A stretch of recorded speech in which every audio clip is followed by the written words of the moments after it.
মৌমাছি, মৌমাছি কোথায় যাও নাচি, নাচি? একবার দাঁড়াও না ভাই, ওই ফুল ফুটে বনে যায় মধু আহরণে দাঁড়াবার সময় তো নাই। এখন দাঁড়াবে কেন? দেখছো মনুরা কায়দাহান করছে কি? বাড়ির সামনে আইছে একখান ফুচকাওয়ালার দোকান। এই ফুচকাওয়ালার দোকান নি দেইখা জিভে তো জল মানতেই আছে না। কি করা যায়? ঘুরে ফিরে একটু পর পর খালি ফুচকাওয়ালার দিকে তাকাই থাকি। অসহায় চোখ দিয়ে দাঁড়াইয়ে থাকি, তাকাইয়ে থাকি। কি একটা করার অবস্থা দেখছো? এমন একটা সময় আমার পকেট একদম ফাঁকা যে আমি দৌড়েই যে গপ গপ করে মুখের ভিতরে ঢুকামো তাও পারতেছি না। অথচ আকাশটা খুব সুন্দর পরিষ্কার ছিল, মানে একদম পরিষ্কার ছিল, কোনো মেঘ দেখা যাচ্ছিল না। এমন টাইমে দুপুরবেলা গরম গরম গরম রোদ্দুরে গরম গরম ফুচকা, হা হা, জিভে জল তো মানতেই আছে না কোনো কায়দায়। যাই একটু উকি দিয়ে দেখতেছি বেড়ায় কেমনে বানায়, কারে বানায়। এক একজনে মানুষ এসে ভিড় পড়ে গেছে চারিপাশ দিয়ে। আমিও একটু ক্যামেরা খান ধরে বইতেছিলাম, এমন টাইমে দেখি সে ফুচকা বানিয়ে রেডি করতে আছে। কোনো কায়দাতেই মোর মনটা মানতে আছে না, মোর জিব্বাটা মানতে আছে না। মুই খালি একটা চারিপাশে ঘুরে ঘুরে দেখতে আছে আর কইতে আছি, মনুহারা আফারা আমারে কেউ একখান খাওয়াবা। আমার জিব্বা তো একদম মানতে আছে না। তোমাকে হাতে ধরি পায়ে ধরি আমার একখান খাওয়াও। আমি তোমাদের জন্য বিরাট করে বিশাল করে একটা মোনাজাত ধরে সেই রকমের দোয়া করবো যেন তোমরা সুন্দর সুন্দর জামাই পাও। মনুরা আপারা সব বাচ্চারা চলে এসেছে তাদের সালামি, ঈদ সালামি নিয়ে ফুচকা খেতে। এখন আমি তো আর সালামি ঠালামি পাই নাই, এমন কোনো দয়াশীল দয়াময় ব্যক্তি নাই যে আমাকে সালামি দেবে। তো সেই জন্য আমার পকেটও ফাঁকা। আর আমি সবাইকে সালামি দিতে দিতে আমার পকেট ফাঁকা করে ফেলেছি। তো এখন কি আর করার? ও মনুরা, ও গেদারা, ও আপারা, ও ভাইয়ারা, তোমরা কারা?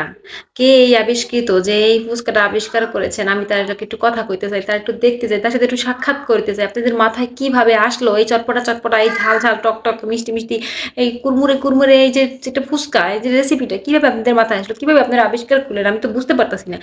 আমি তো এখন মনে করেন যে এটা দেখলেই পাগল হয়ে যাই।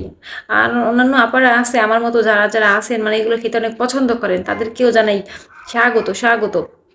কিন্তু আজকে তো আমার খাইতেই হইবে। দেখি দিয়ান কোনো দয়াশীল ব্যক্তি আমাকে খাওয়ায় কিনা। আমি তো খুব বেকুল হয়ে আছি। আমার তো আজকে খেয়ে না খেয়ে এখান থেকে যেতেই পারবো না। কোনো কায়দাই নাই, কোনো কায়দা নাই। আমাকে এখান থেকে না খাইয়ে কেউ নিতেই পারবে না। দেখি গুড়গুড় গুড়গুড় করে কেউ আমাকে খাওয়ায় কিনা। আমি খুব বিপদে আছি আমার জিব্বাটারে নিয়া। কিন্তু কিছু করার নাই। দেখি মানে এত টক টক, ইসিরা আল্লাহ দেখেন প্যাকেট করে কি কায়দায়। ওনারা যতই হাত ধুক আর না ধুক, ফুচকাওয়ালা ভাইয়েরা মামুরা যতই হাত ধুক আর না ধুক, কিন্তু আমার কাছে কেন জানি এটাই ভাল লাগে। ঘরে বানাই যতই বানাই, হাত ধুয়ে বানাই আর সাবান দিয়ে বানাই, কোনো কায়দায় সেটা মজা হয় না। মানে ওনাদের মতো হয় না বলতে গেলে। কিন্তু এই দেখেন দৌড়িয়ে দৌড়িয়ে নিয়ে যেতেছে, আরে দাঁড়াও দাঁড়াও আপারা ভাইয়েরা দাঁড়াও, মনুরা গেদারা দাঁড়াও, তোমরা যাইও না আমারে থুয়ে দাঁড়াও, আমারও একটু খেতে দাও। অবশেষে দেখেন আল্লাহ, আমি বারবার এই ঘুরে ঘুরে তাকাই আর ঘুরে ঘুরে দেখে যাই। শোনো মনুরা কায়দারা, শোনো, আমার একটু দেওয়ার ব্যবস্থা করো, ঠিক আছে?